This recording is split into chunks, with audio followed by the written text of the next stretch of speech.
এটা হচ্ছে আজকে সকালের জমজমার জলখাবার, কড়াইশুঁটির কচুরি উইন্টার স্পেশাল। এই শীতে তোমাদেরকে একবারও দেখাইনি। শুকনো আলুর দম, ছোট ছোট আলু, এটাও শীতের স্পেশাল। উপরে ভাজা কাজু রয়েছে, বাদাম রয়েছে, কিশমিশ রয়েছে, নলেন গুড়ের rasgulla, Bhim Nag special. So yeah, শুধু যে জলখাবারটা জমজমাট হচ্ছে তা না, এই ভিডিওতে তোমরা জমজমাটি লাঞ্চও দেখতে পাবে এবং ডিনারও দেখতে পাবে। তবে লাঞ্চটা খুব স্পেশাল হবে, কেননা কিপিং ইন মাইন্ড যে কয়েকদিন আগে ক্রিসমাস গেল, একদম লালে লাল করে আমরা একটা লাঞ্চ উপভোগ করব। এরকম হবে না হবে সেটা দেখবার জন্য, জানবার জন্য তো ভিডিওটা শেষ অবধি দেখতে হবে। লাঞ্চটা তো ভালো হবেই, ডিনারটাও কিন্তু ব্লকবাস্টার হবে। So yeah, stay tuned. আশা করি তোমরা সবাই ভালো আছো, সুস্থ আছো এবং নিজেদের অবসর সময় সুজয় ক্রনিকলস নিশ্চয়ই দেখছো। না দেখলে এত ভালো ভালো খাবার মিস করে যাবে। সামনে থেকে একবার আলুর দমটা দেখো, দেখে লোভ লাগছে কি লাগছে না আমাকে অনেস্টলি বলো তো। আজকে কড়াইশুঁটির কচুরিগুলো হয়েছেও এক ঘর, হ্যাঁ, মনে মাঝে মধ্যে ফেটে বেরিয়ে ঠেরিয়ে যায়। ভেতরটা দেখে নাও, ও বাও, কতটা পুর দিয়েছে দেখো, খুব যত্ন করে বানিয়েছেন মা। প্রথমে একটা এমনি বাইট নেবো। শীতকালের দিনে গরমা গরম কড়াইশুঁটি কচুরি কার না প্রিয়। তবে যদি পুরটা একটু মিষ্টি হতো, ব্যক্তিগতভাবে বেশি খুশি হতাম। আদারওয়াইজ পারফেক্ট, ব্যাপক হয়েছে খেতে। এরকম কড়াইশুঁটি কচুরি একদম শীতকালে লাভলি ব্যাপার স্যাপার। মানিকতলা বাজারে গায়ে যে মিষ্টির দোকান আছে দেশবন্ধু সুইটস, ওদের কড়াইশুঁটি কচুরিটা মারাত্মক। যদি ওর আশেপাশে কেউ থাকো বা যদি কেউ মানিকতলায় বাজার করতে যাও, ওখান থেকে ডেফিনেটলি কড়াইশুঁটি কচুরি কিনে খেতে পারো, নিরাশ তো হবেই না। ওদের যে কড়াইশুঁটি কচুরি পুরটা থাকে সেটা কিন্তু বেশ মিষ্টি মিষ্টি হয়। আর যেটা কোনো কারণে হয়নি 19-20, তবে যেটা খাচ্ছি ব্যাপক। এবারে তো আলুর দমটাতে হাত লাগাতেই হবে, এটাকে আর রেজিস্ট করতে পারছি না। ছোট ছোট আলু, কি শুদ্ধ হয়েছে দেখো। কাজু রয়েছে, কিশমিশ রয়েছে, যাকে বলে একদম প্রপার আলুর দম। এটাকে তো ভাজা মশলা আলুর দম বলাই যায়। তরকারিটা ফাটি হয়েছে খেতে, মূলত একটু ট্যাঙ্গি খেতে, টকটক ব্যাপার আছে। ঝাল রয়েছে, জিভে অল্প টেট পাচ্ছি, গলার পিছনে অল্প হিট করছে। আমরা তো ঝালটা একটু বেশিই খাই, তবে এটা সেরকমও ঝাল নয়। নুনটা টু দ্য পয়েন্ট, সেটা সব থেকে বেশি ইম্পর্টেন্ট। নুন 19-20 হলে পরে খাবার জমে না। আলুটা সেদ্ধ হয়েছে দেখতে পেয়েছো, ছোটো আলু তো সেদ্ধ করাটা একটুখানি সুবিধের ব্যাপার। ব্যাপক খাবার। একটা আলু এমনিও খাই, হ্যাঁ, ওইটা পরে অ্যাকচুয়াল ফ্লেভারটা ঠিক ধরতে পারছি না। ধনে গুঁড়ো, জিরে গুঁড়ো দেওয়া এই তরকারিটা আমার বিশেষ প্রিয়। আলুর দম 2-3 রকম 4 রকম মা বানাতে পারেন, তার মধ্যে সব থেকে প্রিয় আমার এটা। আর এবারে শীতকালের কিন্তু এটা প্রথম মানে কড়াইশুঁটি কচুরি এবং আলুর দম। এর আগে এই শীতে না তো খেয়েছি কচুরি, না খেয়েছি মায়ের হাতের আলুর দম। সো ইয়া, ব্যাপক লাগছে। কলকাতা শহরে ভালো কচুরি অনেকেই বানায়, কিন্তু এরকম টাইপের কড়াইশুঁটি কচুরি আলুর দম খুব একটা বেশি জায়গায় বানায় না। একটা দেশবন্ধুর নাম আমি তোমাদেরকে বলে দিলাম, এবং এটা কোনো সেন্টিমেন্টের জায়গা থেকে বলছি না যে মায়ের খাবার হ্যান ত্যান। জেনুইনলি কলকাতা শহরে অনেক জায়গায় অনেক রকম খাবার দাবার খেয়ে বেড়াচ্ছি, এরকম জলখাবারের আইটেম পাওয়া যায় না এই স্ট্যান্ডার্ড। এটা এত ভালো, এই কচুরিটা যেন আরও ভালো হয়েছে। মানে সবই একরকমভাবেই তৈরি হয়েছে, তবে এই কচুরিটা আরও বেশি খাচ্ছে, আরও বেশি ভালো। এবারে তো নলেন গুড় দিয়ে একটা বাইট নিতে হবেই। আমি সন্দেহ প্রকাশ করেছিলাম যে গুড়টা তো জেনারেলি লুচি বা রুটি দিয়ে ভালো লাগে, কচুরি দিয়ে এরকম লাগবে। মা ইনসিস্ট করলো, বললো খা, না খেলে বুঝবি কি করে। সুতরাং এসব এক্সপেরিমেন্ট তো মানে করতেই হতো, ওরকম ব্যাপার। ভালো লাগলো, তবে হ্যাঁ, লুচি দিয়ে বা রুটি দিয়ে বেটার লাগে। কড়াইশুঁটি কচুরি দিয়েও ভালো লাগছে, কিন্তু অতটাও খুলছে না। এখানে তো আর সেরকম কিছু দেখাবার নেই, এ কটা সাটিয়ে নিই, তারপরে তো তোমাদের সঙ্গে দুপুরে আবার দেখা হবেই। আর দুপুরে খাবার শেষ করার পরে বলবো, রাতে তো আবার দেখা হবে।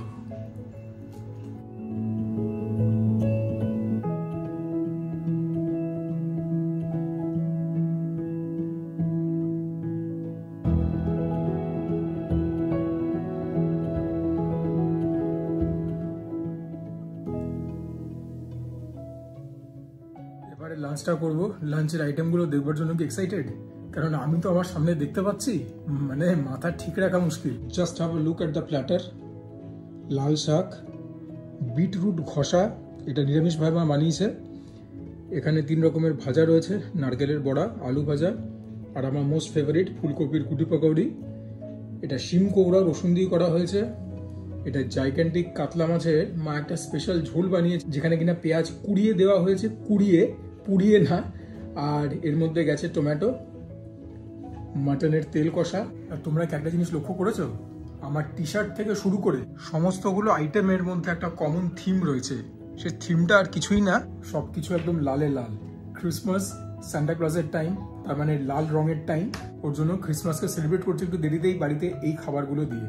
ভাজাগুলো লাল রঙের নয়, কিন্তু বাকি সব খাবারের মধ্যে মোটামুটি লালের ছোঁয়া তো রয়েছে। তার মানে কিন্তু এটা নয় যে ভাতটাও লাল রঙের হতে হবে। মা একবার বলেছিল আমাকে, তাহলে ভাতটা কি করবি, ভাতের মধ্যে কি বিটের রস দিয়ে দেবো? বললাম না ভাই, ভাতটা যেরকম আছে সেরকমই থাক, অত এক্সপেরিমেন্ট করে লাভ নেই। প্রথমে লাল শাকটাই খাই, আমার অত্যন্ত প্রিয়, রসুন দিয়ে করা হয়েছে এটা। আগে লাল শাক দিয়ে যখন ভাত মাখা হতো, ভাতের রঙটাও কীরকম লালচে পার্পল হয়ে উঠতো। এখন সব কিছুর মধ্যে জল মেশানো, সব জালি। যাই হোক, প্রথম গ্রাসটা নিয়ে ফেলি। এই সমস্ত রান্না মা একদম জমিয়ে করে। আসলে শাক পাক বা নিজেরও খুব প্রিয়, তো ভালো বানিয়েছে এটা। তবে খুব আশ্চর্য হয়ে যাচ্ছে, কারণ ভাতের রং চেঞ্জ হচ্ছে না। আগে লাল শাক খেতাম, যেরকম বললাম, ভাতের রং পার্পল হয়ে যেত। মা বলছেন শাককে তো ভালো করে ধুতে হয়, নইলে ভেতরের মধ্যে বালি ময়লাগুলো যায় না। বলছে ধুতে ধুতেই নাকি লাল রং চলে যায়। তার মানে বোঝো কি অবস্থা জিনিসপত্রের। একে তো দাম বেশি, তার উপরে সমস্ত কিছু জালি। যাই হোক, রান্নাটা কিন্তু ভালো হয়েছে। ভাজাতে হাত বসাই, নইলে পরে ভাজা মিয়ে গেলে তো ভালো লাগে না। নারকেলের বড়াটা মা খুব একটা ভালো বানাতে পারে না, তবে আজকে মা চাইলো, না বললাম ঠিক আছে বানাও। এই বড়াটা যদি একটু চ্যাপটা হতো, যেরকম মা ধনেপাতা বড়া বানায় বা পোস্তের বড়া বানায়, অনেক বেশি ক্রিস্পি ক্রাঞ্চি হয় ওগুলো, এটাও অনেক বেশি ক্রিস্পি ক্রাঞ্চি হতো। এটা একটু মোটকা হয়েছে, তবে খেতে ভালো হয়েছে। মিষ্টি মিষ্টি খেতে আমি যেরকম পছন্দ করি। নারকেলের তো একটা মিষ্টতা রয়েছেই, তার বাইরেও বোধহয় মা মিষ্টি দিয়েছেন। যদি একটু ঝাল হতো ভালো হতো। তবে নারকেলের বড়াটাতে আমি এমনি খাচ্ছি, যদি ধরো ঘি ভাত দিয়ে মেখে শুকনো লঙ্কা বা কাঁচা লঙ্কা কামড়ে এটা খেতাম, তাহলে ষোলকলা পূর্ণ হয়ে যেত। অ্যাকচুয়ালি নারকেলের বড়াটা খুবই ভালো হয়েছে। হ্যাঁ, মিষ্টিটাও টুনি লাগছে এমনি এমনি খাচ্ছি ওটা। এখানে কিন্তু রাঁধুনি কোনো দোষ নেই। এবারে খাবো বিটরুট ঘষা, উপরে ভাজা বাদাম দেওয়া। মা বললেন যে এটাকে এমনি জাস্ট ঘষে নিতে হয়, সাদা সর্ষে দিয়ে, মানে সর্ষে ফোড়ন দিয়ে আর কাঁচা লঙ্কা বাটা দিয়ে, আর এমনি ব্যাস বাদাম, প্লেন অ্যান্ড সিম্পল। এটা মা রসুন দিয়েও করেন, তবে আজকে এটা এমনি করলেন। দেখি, না খেলে তো বুঝবো না। হ্যাঁ, এই যে দেখো, বিট দিয়ে ভাত মাখলাম, ভাতের রংটা চেঞ্জ হলো। লাল শাকেও আগে এই ব্যাপারটাই হতো। দেখতে পাচ্ছ সাদা ভাতের রং এরকম ম্যাজিক্যালি চেঞ্জ হয়ে যাচ্ছে। এই ব্যাপারটাই আগে লাল শাকের সঙ্গেও হতো, যেটা কিনা আজকে আর হলো না। ভাতের তুলনায় বিটরুটটা একটু বেশি হয়ে গেছে। কি করবো বলো, যতই ভালো খাবার দাবার হোক, যখন সামনে এরকম দুখানা তাবর তাবর বাঘা বাঘা আইটেম রয়েছে, এগুলো দিয়ে তো বেশি খেলে চলবে না। দিব্য হয়েছে খেতে। রসুন দিয়ে করলে তো ভালো লাগেই, কিন্তু তাছাড়া খুব ভালো হয়েছে। এই যে কাঁচা লঙ্কা বেটে দিচ্ছে, সেখান থেকে ঝাল পাচ্ছি, বিটরুটের একটা নিজস্ব মিশ্রতা, মিলিয়ে মিশিয়ে জবরদস্ত। এই সমস্ত আইটেম বানাতে বেশি টাইম লাগে না, তবে খেতে অত্যন্ত সুস্বাদু হয়। যদি রসুন দিয়ে করা হতো খেতে আরও ভালো লাগতো। এক থালা ভাত এটা দিয়ে খাওয়া হয়ে যায়, এত ভালো। আর বিটরুট তো খাওয়াও খুব উপকারী, জবরদস্ত হয়েছে এটা। ফুলকপি তো হাত লাগাই, এটাই বা পড়ে থাকবে কেন, থাকতে থাকতে মিয়ে যাবে। শীতকালের আমার সব থেকে প্রিয় খাবার ফুলকপি, কোনো কথা হবে না এটা নিয়ে। এই নিলাম শিমকৌড়া, কতটা বুঝতে পারছো ক্যামেরার উপর দিয়ে জানি না। হালকা সবজি ব্যাপার যেরকম রয়েছে রং, হালকা লাল রঙও রয়েছে। শুকনো লঙ্কা তো যায় এর মধ্যে, এটাও রসুন দিয়ে তৈরি করা। ভাত দেখে বুঝতেই পারছো কত অল্প অল্প করে নিয়ে খাচ্ছি, নইলে পরে মাছ মাংসে খেতে গিয়ে তখন আর পেটে জায়গা থাকবে না। একে তো মোটামুটি এক গড়াশেই সাবার করে দিলাম। এবারে খাবো হচ্ছে কাতলা মাছের জাইগান্টিক পেটির টুকরো। ওহ, ঝোলটা দেখো, যদি এটা লাল রং না হয় তাহলে কি লাল রং আমি জানি না। ঝোলটা তো দেখেই জাস্ট ফ্যান হয়ে যাচ্ছি গো, ঝোলটা দেখেই ফ্যান হয়ে যাচ্ছি। খাবো কি, আশা করি প্রিপারেশনটা ভালো হবে। এর আগে কখনো এই প্রিপারেশনটা খাইনি, মাও কোনোদিন করেননি। যেহেতু এই লাল থিমটা আমার মাথার মধ্যে এলো, মাও বললো যে দেখি এরকমভাবে করে। যেটা আমার একমাত্র ভয় লাগছে, দেখে তো খুবই ভালো লাগছে, যেটা ভয় লাগছে সেটা হচ্ছে এটার মধ্যে টমেটো গেছে তো। এবার মা কি পরিমাণে টমেটো দিয়েছে আমি জানি না, কেননা বেশি টক খাবার আমার খুব একটা পছন্দ হয় না, until or unless it is well balanced out. দেখি খেয়ে প্রথম গ্রাসটা। মাছের থেকে তেলের পোর্শনটা খুলে রাখি। কতখানি চর্বি দেখো, একদম এখান থেকে শুরু হয়েছে চর্বি, আরে লাভলি। আর পেছনেরও এতটা পুরো ফ্যাট আর চর্বি আর তেল। এটাকে আলাদা করি প্রথমে, করে মনোনিবেশ করি মাছটায়। চমৎকার মাছ। ও, প্রিপারেশনের যে একটা বাইট নিতে হবে ভুলেই গেছি। প্রিপারেশনটা ভালো হয়েছে, তবে আপ্লুত হওয়ার মতো নয়। আমি যেটা ভয় পাচ্ছিলাম যে টমেটো দেখে বেশি টক ব্যাপার, সেটা একদমই না। পেঁয়াজের যে মা যে কুড়িয়ে পেঁয়াজ দিয়েছে, মানে গ্রেড করে সেটার থেকে একটা ভালো ইনফ্লুয়েন্স পাচ্ছি, but something somewhere down the line is missing. হতে পারে গরম মশলা মিসিং বা হতে পারে অন্য কিছু মিসিং। মোটের ওপরে তো ভালো হয়েছে, মানে এটা তো একটা নতুন প্রয়াস, মা আগে কোনোদিন করেনি, এটা মা করলো মাথা কাটিয়ে বুদ্ধি কাটিয়ে, সেই দিক থেকে দেখতে গেলে কিন্তু বেশ ভালো। মানে খারাপ তো কোনো অ্যাঙ্গেল থেকেই বলা যাবে না, খারাপ আমি বলছিও না। হ্যাঁ, এটাই বলবার। আর এত ভালো ভালো খাবার যে খেতে পারছি তার জন্য ঈশ্বরকে ধন্যবাদ জানাই। মাছ দিয়ে একটা গ্রাস নেই, মাছটাও একদম ঢকে পদে মাছ ছিল।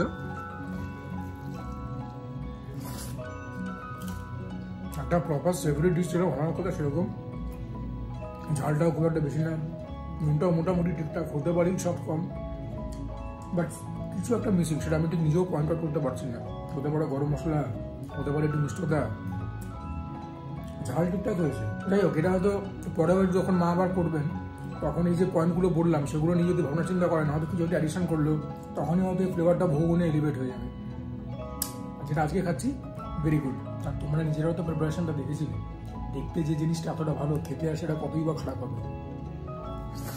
যখন মাছ দিয়ে গ্রাসটা নিচ্ছি, মাছের মিষ্টতা তার সঙ্গে ঝোলের যে নিজস্ব ফ্লেভার মিলিয়ে মিশিয়ে মুখের মধ্যে ফ্লেভারটা পার্টি করছে। এবারে তো আলু ভাজাতে হাত বসাতেই হবে। আলু ভাজা দিয়ে ভাত দিয়ে ঝোলের মাছের একটা জমজমাটি গ্রাস হবে, একদম সোজা ক্রনিকল স্টাইল।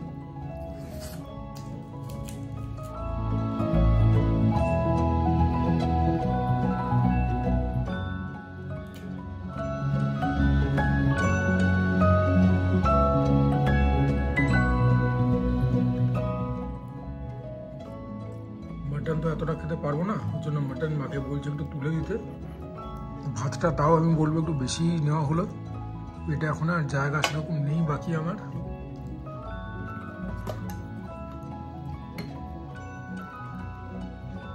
একটা কাশ্মীরি মির্চও নিয়েছিলাম, কাশ্মীরি মির্চের পাউডার তো দেওয়া হয়েছেই, একটা এমনি কাশ্মীরি মির্চও নিয়েছিলাম, বাস ঠিক আছে।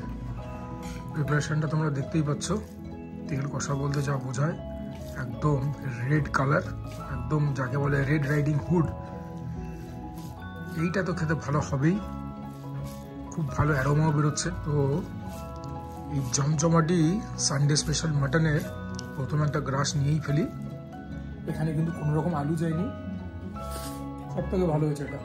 আজকে যতগুলো খাবার খেলাম আমার ফাটিয়ে বানিয়েছে, নুনটাই সব কম ছিল, তার বাইরে একদম রিচ প্রিপারেশন, ঝাল ঝাল হয়েছে। মানে there is no way to sugar coat this. মানে এরকম খাবার দাবার মাসে 1-2 দিনই ভালো। আমি বাড়িতেও বলছি, বাইরে তো আমি প্রচুর খাই, but this has been amazing. যেরকম ঝাল সেরকম, নুনটা একটু কমও যেরকম বললাম, টক সেরকম ঠিকঠাক হয়েছে, কারণ ম্যারিনেশন করা হয় টক দই দিয়ে। মিষ্টতা সেরকম নেই, যেটুকু আসে পেঁয়াজ থেকে আসে, ফ্যান্টাস্টিক খেতে। শুরুতে তোমাদেরকে দেখানো হয়নি, লাল রঙের চাটনিও রয়েছে, টমেটোর চাটনি, এটাও খাবো, প্যালেটটা ফ্রেশ হয়ে যাবে। আর মাটনটা ওহ কি সেদ্ধ হয়েছে দেখো। প্রথমে খানিকটা কড়াইতে করে মা তারপরে প্রেসার কুকারে দিয়ে 15-16টা করে সিটি দেন, একদম প্রাপ্তবয়স্ক খাসি। তবে খাসির মাংস খেতে যে মজা, সে মজা অন্য কোনো মাংসে নেই ভাই। এত রকমের মাংস তো খেলাম, স্পেশালি যেটা বাড়িতে তৈরি হয়। রোববার দুপুরে মাংস ভাত, এই যে কি সুখ। তারপর একটুখানি বিছনায় শুয়ে ঘুম, মানে আলটিমেট বেঙ্গলি লাক্সারি। এটাকে শুধুমাত্র দিয়েছিলাম দেখবার জন্যই, একটু খাবো এটা, নাও এটাও একটুখানি ভাতের সঙ্গে মেখে নিই। কাশ্মীরি মির্চের দাম কিন্তু মানে যেগুলো এরকম বিক্রি হয় নর্মাল লঙ্কার থেকে অনেকখানি দামি। আমি 50 গ্রাম এনেছিলাম শিয়ালদা থেকে 30 টাকা দিয়ে। মাংস দেখতে পেয়েছো কত ভালো সেদ্ধ হয়েছে, মানে no two ways about it. লঙ্কাটা দিয়েই একটা জম্পেশ গ্রাস হবে। কাশ্মীরি লঙ্কার তো আলাদা কোনো ঝাল ফাল কিছু হয় না, রঙের জন্য দেয়, আমিও সের জন্যই দিয়েছি। আর তো বিশেষ কিছু দেখাবার নেই। মাংসগুলোকে সাটিয়ে নেবো,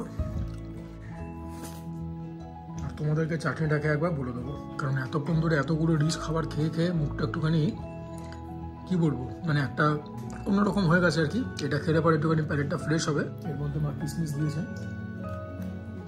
টমেটোর চাটনি আমার সবসময় ভালো লাগে খেতে, খুব ভালো হয়েছে। রেড মিট দিয়ে রেড লাঞ্চ শেষ করছি। এই হচ্ছে আজকের অন্তিম বিট আমাদের ডিনার, ফুলকো ফুলকো লুচি, নলেন গুড়, পনিরের এটা একটা কি হয়েছে পরে বলছি খেয়ে, আর এটা হচ্ছে ডিমের ঝোল আলু দিয়ে করা হয়েছে অমলেট করে। অফকোর্স সঙ্গে একটা গুড়ের সন্দেশ ভীমচন্দ্র নাগের, এটার দাম নিয়েছে 40 টাকা। তবে আজকে কিন্তু পনিরটাই প্রথমে খাবো, তার একটা কারণ আছে, কারণ পনিরের থেকে যে স্মেলটা বেরোচ্ছে দ্যাট ইজ নট অ্যারোম্যাটিক, ঠিক আছে? এবার দেখা যাক খেয়ে কীরকম হয়েছে। এর মধ্যে তো আবার টক দই দিয়েছে, আমি বলছি খেয়ে, না খেলে তো বুঝতে পারবো না এটা কি হয়েছে। বাই দ্য ওয়ে, সকালের জল খাবার আর দুপুরের জমজমাটি রেড লাঞ্চ দেখে তোমরা এখনো পর্যন্ত থকে যাওনি তো, বা বোর হয়ে যাওনি তো? নইলে কিন্তু এই এফার্টটা পুরো মাঠে মারা যাবে। দেখি পনিরটা কিরকম হয়েছে, একটুখানি দুরু দুরু বুকেই খাবো। আচ্ছা, ছালটা প্রথমে খেয়ে নিই, এটা খুব ইম্পর্টেন্ট। পনিরটাকে এরকম দেখতে, প্রথম বাইটটা নিয়েই ফেলি। ঝোল বলতে কিছু নেই, বাট যেটা আছে সেটা একটা মানে কি বলবো, একটা মানে ডিসচার্জ গোছের, একটা ট্যালটালে লিকুইড গোছের। অনেক কিছুর জন্যই ব্যাপারটার উপরে আমার সন্দেহ আসছে, দেখি না খেলে বুঝবো না। দেখতে যতটা আনঅ্যাপিলিং আমার চোখে, খেতে ততটা নয়। হ্যাঁ, ট্যাঙ্গি ভাবটাই বেশি, তবে ঝাল যেটা আছে নমিনাল, নুনটা ঠিকঠাক হয়েছে, এটা সব থেকে বড় সেভিং পয়েন্ট। আর হ্যাঁ, মানে বলো তো ব্যাপারটা কি, সব রকম আমাকে এখন মা বলছেন যে দই আর সব রকম মশলা দিয়ে মেখে করা হয়েছে। ইনিশিয়াল প্ল্যান সেটা ছিল না। মার বক্তব্য হচ্ছে মা দেখলো ফ্রিজে অল্প দই রয়েছে, সেটা দিয়ে দিল পানিরে। যে এটা কি কোনো লজিক হলো কোনো রান্না করবার? আর তোমরা তো মানে ভোরে ভোরে এখন আমাকে বলতে শুরু করবে মায়ের দোষ ধরছে, একদম বাজে ছেলে, হ্যান ত্যান। এটা তো ঘটনা যে এটা তো মানে মানে খাবার তৈরি বা জীবনে কোনো কাজ করবারই তো এটা কোনো যুক্তি হতে পারে না। জল্প একটু রয়েছে দিয়ে দিলাম, যদি কোনো কিছু খারাপ হয়ে যায় বা কিছু, সেটাকে তখন মানে বিচার বিবেচনা করে ব্যবহার করে নেওয়া উচিত, কারণ খাবার নষ্ট করে ফেলে দেওয়া উচিত না। কিন্তু দইয়ের বেলা তো সেটা হচ্ছে না, সেটা হয়ওনি। টাটকা দই ছিল, অল্প ছিল, সেটাকে এর মধ্যে দিয়ে দিয়েছে। এবারে মানে প্ল্যান ছিল হচ্ছে পনিরের একটা ঝোল মতো করবার, হ্যাঁ, সুন্দর আলু দিয়ে ঠালু দিয়ে হবে, একটা ডালনা গোছের বলতে পারো, নিরামিষ। তবে এটা যেটা হয়েছে ওইটার মতো তো হয়নি, তবে খেয়ে নেওয়া যাচ্ছে এরকম ব্যাপার। খারাপ না যে খুব একটা ভালো, সেটাও না। তোমরা তো দেখছো পুরো ব্যাপারটা, একটুখানি কিরকম একটা ছাড়া ছাড়া ছাড়া ছাড়া গোছের লাগছে, ভাবে যাই না লেন্সের থ্রু দিয়ে কতটা বোঝা যাচ্ছে, তবে মোটের ওপর চালিয়ে নেওয়া যাচ্ছে। যেটা হলে আর একটু ভালো হতো যদি একটু মিষ্টতা পড়তো, কারণ টকটা আমার জন্য একটু বেশি। আমাদের বাড়িতে একটা কথা ছিল, এখনো আছে, জানি না তোমরা শুনেছো কিনা, কান ঘেঁষে বেরিয়ে যাওয়া বা কান ঘেঁষে পাস করা। মানে ধরো যদি 40টা মানে পাস মার্ক থাকে, তাহলে কেউ হয়তো 41, 42 বা 45 পেয়েছে। এইটার অবস্থা অনেকটা সেরকমই। আর তোমরা যারা ভাবছো যে এই ছেলেটা কত খেতে পারে, সকালে এই খেলো, দুপুরে এই খেলো, রাত্রে এই খেলো, বস না, 3 দিনে আলাদা 3টে ভিডিও একসঙ্গে জুড়ে একটা বানাচ্ছি। জল খাবারটা সকালে, দুপুরবেলা খাবার, এখন রাত্রের খাবার, একসঙ্গে অত খাবার জানি না কি খেতে পারে কিনা, আমি খেতে পারি না। আজকে লুচিগুলো কিন্তু মা বেশ ভালো বানিয়েছেন, বেশ ভালো কেন খুবই ভালো বানিয়েছেন। নলেন গুড় দিয়ে একটা বাইট নেবো লুচির। শীতকালে এগুলো তো মানে কি বলবো, চরম সুখের ব্যাপার। লুচি আর নলেন গুড়, something that dreams are made of. তবে এবারে মনোনিবেশ করবো ডিমের ঝোলে। এটা যেরকম দেখতে ভালো লাগছে, এটার থেকে সেরকম সুন্দর গন্ধও বেরোচ্ছে। এটা যে ভালো হবে এটা নিয়ে আমার মনে কোনো রকম সন্দেহ নেই। মা ডিমের বেশ অনেকগুলো প্রিপারেশন করেন, একটা ডিমের কষা মতো করেন, সেটা আমার সেদ্ধ দিয়ে করেন। বলেন যে অমলেট দিলে পর অনেকখানি ঝোল টেনে নেয়, তবে এটাও কিন্তু আমার খুব প্রিয় একটা প্রিপারেশন। তেল মশলা এটাতেও যায়, তবে ওই ডিমের কষার থেকে অনেকখানি লাইট। পেঁয়াজ রসুনের এই ডিমের ডালনা যুগ যুগ জিও। শীতের সন্ধ্যেতে এরকম ডিমের ডালনা খাওয়া একদম ভাগ্যের ব্যাপার। একটু আলু নিয়ে নিই, একদম নরম আলু, চন্দ্রমুখী আলু, যেটা কিনা আমি এখন শিয়ালদহ থেকে কিনি, 44 টাকা করে কিলো। জিনিসপত্রের দাম তো খুব বেশি। তোমরা কমেন্টে বলতে পারো যেখানে তোমরা দেখো সেখানে জিনিসপত্রের দাম কিরকম। আলু, পেঁয়াজ, নর্মাল জিনিসের কথা বলছি। বাকি ডিমটা একদম ফাটিয়ে বানিয়েছে। ডিম আরো ভর্তি রয়েছে, তবে আমি একখানে নিলাম। বলো তো কেন? লোভ যাবে কোথায়? একদিনকে ভাবছি ভাত দিয়ে সাঁতাবো। একটুখানি ডিম নিয়ে নিই, আর ডিমের অমলেট কান্না দিই। আর আমার সারা জীবনে আমি এত ডিম সেদ্ধ খেয়েছি যে ডিম সেদ্ধের ওপরে কি বলবো, অভক্তি না, তবে সেই অ্যাপিলটা আর নেই। পোচও ভালো লাগে, কিন্তু সব থেকে ভালো লাগে অমলেট। আর দেখাবার কিছু নেই, তোমার লাস্ট একটা বাইট দেখে নাও। আলু দিয়ে, লুচি দিয়ে, ঝোল দিয়ে, ডিম দিয়ে একটা জমজমাট বাইট। মাও খাচ্ছেন এখন, ক্যামেরার সামনে আসতে চাইছেন না, উনিও বলছেন টকটা বেশি, তবে ওনার ভালো লাগছে। হতে পারে উনি একটুখানি টকটা খাবার হয়তো এমনিতেই বেশি পছন্দ করেন, আমি জানি। তো এই হচ্ছে ব্যাপার। চলো উপরে গিয়ে কথা হবে লাস্টে। আজকের ভিডিওটা তাহলে এখানে এন্ড করছি। যদি ভালো লাগে ভিডিওটা, এই 3টে পার্টের জলখাবার, lunch, dinner, please do appreciate the effort and like the video. Please তোমরা চ্যানেলটাকে সাবস্ক্রাইব করবে। তোমাদের সাবস্ক্রিপশন ছাড়া কোনোদিন কোনো ক্রিয়েটারে কিছু হতে পারে না। বছর শেষের আগে 6000 ক্রস করতে চাইছি, মনে তো হচ্ছে না হবে, তাও তোমাদের উপরেই আশ লাগিয়ে বসে আছি। ডু কমেন্ট ডাউন বিলো, তোমাদের কমেন্ট থেকে যথেষ্ট মোটিভেশন এবং ইন্সপিরেশন পাই। চাইলে আমার কন্টেন্ট শেয়ার করতে পারো with your friends and family, যদি মনে করো আমি ভালো কন্টেন্ট বানাই। And for now this is me Sujoy signing off. তোমরা প্রত্যেকে ভালো থেকো, সুস্থ থেকো, জমিয়ে খাওয়া দাওয়া করো, তার সঙ্গে ওয়ার্কআউট করো, because that is extremely important. And keep on praying for Tilottama as well as Ajal Subhash.